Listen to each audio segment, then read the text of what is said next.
मोहतरम शाह साहब, prize bond के बारे में आपका क्या ख्याल है? ये हलाल है या हराम है? और इस पे मिलने वाली जो इनामी रकम है उसके बारे में जरा हलाल होता तो हम कहीं लिए होते और कहीं हमारे नाम पे निकल गए होते। ये स्टेट बैंक ऑफ पाकिस्तान जो है वो प्राइज बांड जो है जारी करता है। इसकी दो सूरतें हैं।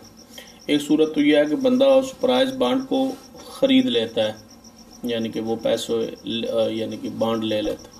दूसरा ये है कि सिर्फ नंबर के लिए वहाँ जाके कुछ पैसे दे आता है और वो नंबर की फुट स्टेट जो है ना वो ले लेता है।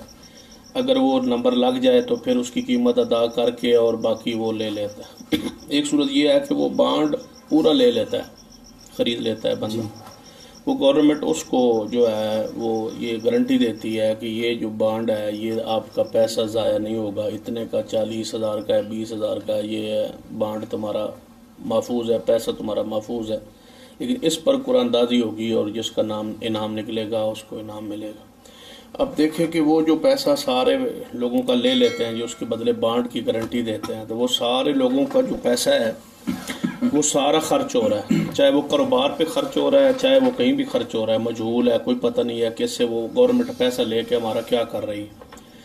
अब उस पर जो एक आध इनाम लगेगा उसका उसके लिए तो वो जुआ है ना, उसके लिए फ़ायदा हो जाएगा, उसका फ़ायदा हो जाएगा। बाकी सब के लिए कोई फ़ायदा नहीं है।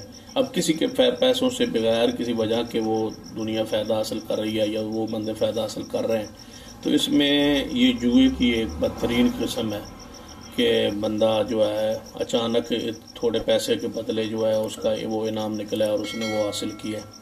तो लिहाजा ये सूरत भी हराम है। और दूसरी जो सूरत है कि वो उसका सिर्फ नंबर ले लिया है, अगर निकल गया तो उसका इनाम है, ये तो बजाते खुद एक जुआ है ना, इसमें तो कोई शक नहीं है। चाहे वो पहले टिकटें होती थी, वो रेफर टिकटें होती थी और कई सूरतें हैं जुए की, तो हर दो सूरत में ये हराम है। तो लिहाजा इसको ख़रीदना और इसको रखना इस लालच में कि ये इनाम जो है वो मुझे मिलेगा। हाँ, किसी जगह से आपको वैसे पेमेंट में मिल गया तो आप उसको बतौर पैसा रख लें और आगे फिर उसको दे दें, लेकिन उससे अगर इनाम लगेगा तो वो आप नहीं लेंगे, वो हराम है आपके लिए।